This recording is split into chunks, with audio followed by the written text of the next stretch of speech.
Hello dears, അപ്പൊ നമ്മുടെ ചന്ദ്രകാന്ത് ഇന്നത്തെ എപ്പിസോഡ് ഒരു രക്ഷയില്ല കേട്ടോ. നമ്മുടെ ഗൗതവും നമ്മുടെ നന്ദിയും പിങ്കിയും മനസ്സ് തുറക്കുന്ന ഒരു നിമിഷങ്ങൾ തന്നെ കേട്ടോ കൂട്ടുകാർ. ഇന്നത്തെ ഒരു എപ്പിസോഡ് നമുക്ക് കാണാൻ സാധിക്കുന്ന കാഴ്ച. അപ്പൊ ഇനി എന്തൊക്കെയായാലും ആദ്യം തന്നെ നമ്മുടെ പിങ്കി വരുന്നുണ്ട്. പിങ്കി നമ്മുടെ ഗൗതമിന്റെ മുറിയിലേക്ക് വരുമ്പോൾ ഗൗതം എന്തൊക്കെയോ സ്വപ്നം കണ്ട് ഞെട്ടുന്നതായിട്ടാട്ടോ കാണുന്നത്. അപ്പൊ ഗൗതമിന്റെ മുറിവ് വല്ലാതെ എന്താ പറയാ വലിഞ്ഞിട്ടുണ്ട്, അതിൽ നിന്നും രക്തവും വരുന്നുണ്ടാണ്. അപ്പൊ ഈ കാര്യം നമ്മുടെ പിങ്കിയും നമ്മുടെ നന്ദിയോട് പറയാൻ ചെല്ലുന്നുണ്ട്. നന്ദിക്ക് അറിയില്ല. കേട്ടോ നന്ദിയോട് പറയും, നീയും നിർബലമായിട്ടുള്ള ഒരു ബന്ധം, അതിനൊരു ഉത്തരം കിട്ടിയാൽ ഗൗതം സാറിന് ഒരു മനസ്സിനൊരു സുഖം കിട്ടിയിരിക്കും. അപ്പൊ നീ ഒന്ന് എന്നോടെങ്കിലും പറഞ്ഞാൽ ഞാൻ സൗകര്യം പോലെ ഗൗതമിനെ അറിയിച്ചോളാം, അല്ലെങ്കിൽ നീ ഗൗതമിനോട് നേരിട്ടെങ്കിലും പറയണം, നിങ്ങൾ തമ്മിൽ ഒരു ബന്ധവുമില്ല എന്ന് പറയുന്നുണ്ട് നമ്മുടെ പിങ്കി. ഇപ്പൊ നമ്മുടെ നന്ദ പറയുന്നുണ്ട്, അദ്ദേഹം വേണമെങ്കിൽ എന്നോട് നേരിട്ട് ഇതിനെപ്പറ്റി ചോദിക്കട്ടെ, നീ ആരാണെന്നൊക്കെ പറഞ്ഞ നമ്മുടെ പിങ്കിയെ ഒരുപാട് ആക്ഷേപിച്ച് അവിടുന്ന് പറഞ്ഞു വിടുന്നുണ്ട്. പക്ഷെ പിങ്കി മുഖത്തൊരു അക്ഷരം ഇണ്ടാതെ കണ്ണൊക്കെ നിറഞ്ഞിട്ടാട്ടോ അവിടെ നിന്ന് ഇറങ്ങുന്നത്.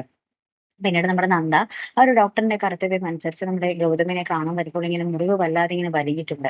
അപ്പൊ അത് ആ ഒരു മരുന്ന് എന്തോ കുറിച്ച് കൊടുക്കുന്നുണ്ട് നമ്മുടെ പിങ്കിക്ക്. അപ്പൊ പിങ്കി അത് മേടിക്കുമെന്നും പറഞ്ഞ് പുറത്തേക്ക് പോകുന്നുണ്ട്. അപ്പൊ നന്ദയും ഗൗതവും മാത്രമാട്ടോ. അപ്പൊ ഗൗതം ഇങ്ങനെ ചോദിക്കുന്നുണ്ട് നമ്മുടെ നന്ദയുടെ മുഖത്ത് നോക്കി, നീ നിർമ്മലും തമ്മിൽ എന്താ ബന്ധം, നിങ്ങളുടെ മകളാണോ, നിങ്ങളിലുണ്ടായ മകളാണോ ഗൗരി എന്നൊക്കെ പറഞ്ഞ് ഇങ്ങനെ കുറെ ചോദിക്കണം. അപ്പൊ നമ്മുടെ നന്ദ പറയുന്നുണ്ട്, ഗൗതം സാറിന് ഇത് ചോദിക്കാൻ എന്താ അധികാരം, മറ്റുള്ള എന്റെ പേഴ്സണൽ കാര്യങ്ങൾ ചോദിക്കരുതെന്ന് ഞാൻ ആദ്യമേ പറഞ്ഞിരുന്നതാന്നൊക്കെ പറഞ്ഞ് അങ്ങോട്ടും ഇങ്ങോട്ടും വാശിയും പിടിവലിയൊക്കെ ആയിട്ട്. അപ്പൊ നന്ദ പറയുന്നുണ്ട്, പിങ്കിനെ എന്തിന് വിവാഹം ചെയ്തു, നന്ദുമോൻ ആരുടെ മോനാ എന്നൊക്കെ ഞാൻ ചോദിക്കുന്നുണ്ടോ എന്ന് പറയുമ്പോൾ നമ്മുടെ ഗൗതം പറയുന്നുണ്ട്, നീ ചോദിച്ചോളൂ, ഞാൻ ഉത്തരം പറഞ്ഞോളാം, പക്ഷെ അതൊരു വലിയ കഥയാണെന്നൊക്കെ പറഞ്ഞിട്ട് കുറെ പറയുന്നുണ്ട്.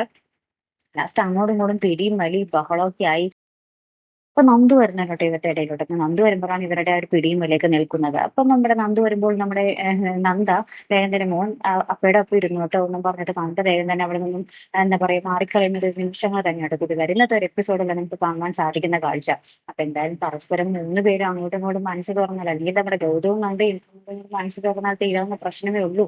പക്ഷെ ഇത് അങ്ങോട്ടും ഇങ്ങോട്ടും പലതും മനസ്സിലിങ്ങനെ വിചാരിച്ച് നന്ദയാണെങ്കിൽ ഗൗതമിനെ തെറ്റിദ്ധരിക്കുന്നു, ഗൗതമാണെങ്കിൽ നന്ദയെ തെറ്റിദ്ധരിക്കുന്നു, അങ്ങനെ മൊത്തത്തില് തെറ്റിദ്ധരിക്കല് തന്നെയായിപ്പോ നമ്മുടെ ചന്ദ്രകാന്തം അല്ലെ.